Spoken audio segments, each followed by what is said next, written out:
ডিবির অভিযানে ধরা পড়ল শয়তানের নিঃশ্বাস চক্রের ৩ সদস্যের। সম্প্রতি একুশে টেলিভিশনে এই চক্র নিয়ে প্রতিবেদন প্রচারের পরপরই অভিযানে নামে মহানগর গোয়েন্দা পুলিশ।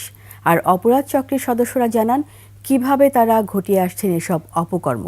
এরশাদ আলী ক্যামেরায়, মাহতাব মিনহাজের প্রতিবেদন। 81, 82, 83, 84, 85। অপরাধের পর দিন শেষে এভাবেই চলে শয়তানের নিঃশ্বাস চক্রের ভাগ বাটোয়ারা।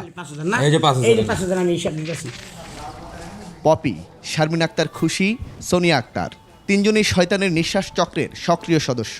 ধরা পড়ে মহানগর গোয়েন্দা পুলিশের জালে। একুশের ক্যামেরায় প্রকাশ করে অপরাধ সংগঠনের কৌশল।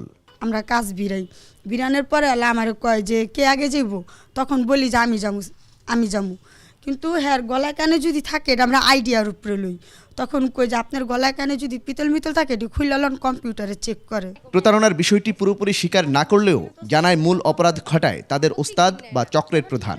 তারা মাঠের কর্মী মাত্র। আমাদের কাজ হচ্ছে পার্টি জোগানো, আমরা নিয়ে যে এলা ওস্তাদ কি করে বলতে পারি না। টাকার মধ্যে কি মিশান? আমরা ওস্তাদে মিশাইতে আমরা দেখি না, আমরা কিভাবে বলবো যে কি মিশে।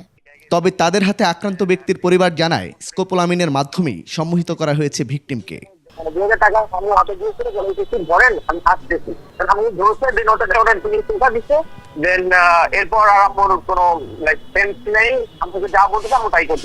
একান্ত সাক্ষাৎকারে অভিযান পরিচালনাকারী ডিবির এই কর্মকর্তা জানান, একুশে টেলিভিশনে সংবাদ প্রচারের পরই অভিযানে নেমে রাজধানীর গুলিস্তান, জুরাইন ও ঢাকা মেডিকেল কলেজ এলাকা থেকে তাদের আটক করা হয়। সূত্র ধরেই আমরা একটা পরীক্ষামূলকভাবে আমরা একটা অভিযান পরিচালনা করি, যার পরিচালনার কারণেই আমরা একটু আস্তে আস্তে করে সাকসেস হওয়ার জন্য আমরা চেষ্টা করি। এই অপরাধীরা বিশেষ করে নারীদের টার্গেট করে। প্রথমে ভিকটিমকে সাহায্যের ভান করে, পরে ফাঁদে ফেলে নিজেদের।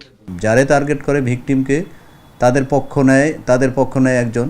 ওরা পথচারী হিসাবে দেখা গেল কোথাও পথচারী হলে ওই পথচারীর কাছ মনে করে যাওয়ার পথে ওই যে ভিকটিমের সহযোগী হিসাবে মনে করেন তাদের পক্ষ নেয়। জেনেক্সে শিফট করো, লাইফকে লিফট করো। প্রতিবেশীরাও জানে না তারা এমন ভয়ঙ্কর কাজের সাথে জড়িত। অপারেশন পরিচালনা করতে গেলে অনেক সময় দেখা গেল বাসাবাড়িতে যে সমস্ত বস্তির থাকে এরা, তখন ওখানে দেখা গেল অনেক সময় প্রতিবাদ করে যে কেন পুলিশে নিবে, কেন পুলিশে ধরবে। চক্রটির অনেকগুলো দল সক্রিয় আছে রাজধানীতে। তাদের টার্গেট থেকে রক্ষা পেতে সবাইকে সচেতন থাকার পরামর্শ এই কর্মকর্তার। কমিউনিকেট না করাই ভালো কোনো অপরিচিত লোকের সাথে। তাদের কাছ থেকে উদ্ধার করা হয় স্বর্ণালংকার, চেকের পাতাসহ বেশ কয়েকটি মুঠোফোন। মাহতাব মিনহাজ, একুশে টেলিভিশন, ঢাকা।